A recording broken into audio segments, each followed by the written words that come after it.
Ya, halo guys, balik lagi dengan gue Mas Angga di Few Minutes with Mas Angga.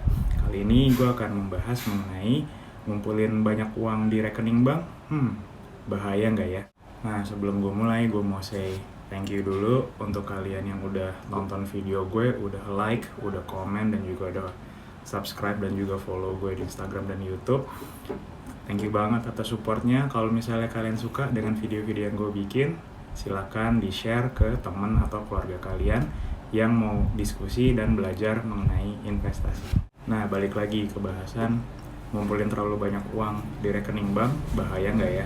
Nah, kenapa gue bahas hal ini?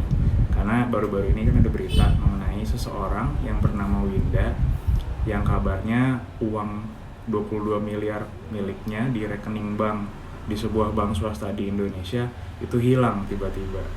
Kabar terakhir sih yang gue dengar, katanya banknya akan mengganti kerugiannya dan proses hukumnya sendiri masih berlanjut. Nah, kita nggak tahu nih apakah 22 miliar itu sepenuhnya atau seluruhnya milik Winda atau hanya sebagian dari harta kekayaannya Winda, kita nggak tahu.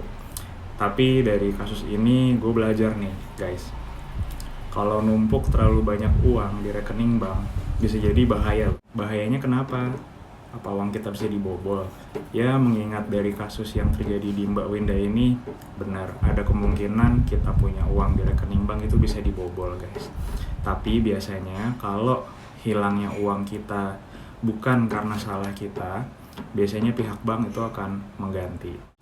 Nah, tapi ada satu bahaya lagi nih guys yang lebih besar kalau kita numpuk terlalu banyak uang di rekening bank kita sendiri.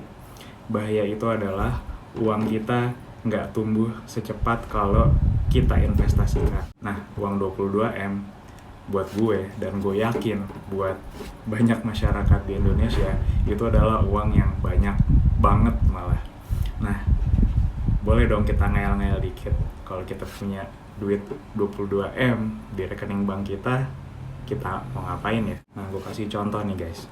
Jadi kita asumsiin setengah dari 22M itu kita investasiin di tempat lain. Jadi setengahnya di rekening bank, 11 miliar di rekening bank, 11 miliarnya yang satunya lagi kita investasiin di tempat lain. Misalnya di reksadana saham yang mimicking IHSG. Ini 11M, kalau kita beli reksadana saham minggu lalu udah cuan 8% guys. Bayangin cuannya itu bisa sebesar 880 juta rupiah. Contoh lain nih guys, 11M ini kita bisa beliin aset berupa emas. Kalau misalnya kita beli emas dari awal tahun sampai sekarang nih, kita udah cuan 27% karena harga emas sendiri naiknya sebesar 27%.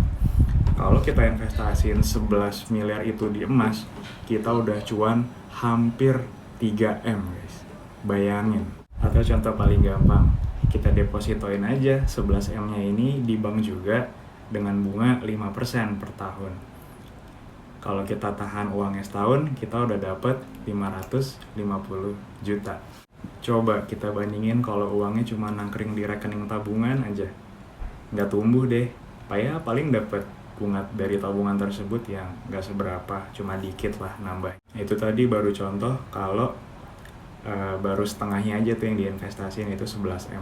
Coba kalau semuanya 22M kita investasiin, bisa tumbuh berapa cepet tuh uangnya. Nah, tapi di sini gue juga mau bilang kalau ngumpulin uang di rekening bank sebanyak-banyaknya itu ya sah-sah aja kok, nggak salah.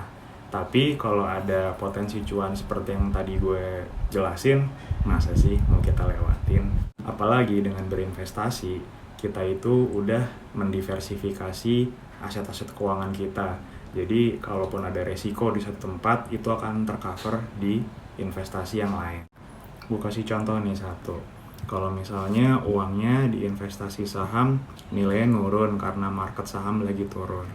Kalau misalnya kita ada aset lain berupa deposito atau reksadana pendapatan tetap, kan kita tetap dapat cash flow rutin tuh dari investasi tersebut. Daripada misalnya kita cuma punya investasi saham dan juga tabungan yang tadi kita punya ya.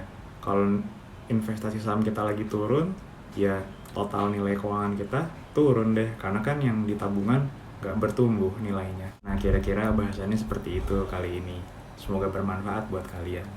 Nah, menurut kalian mendingan nabung uang di bank sebanyak-banyaknya atau sekalian diinvestasiin juga nih.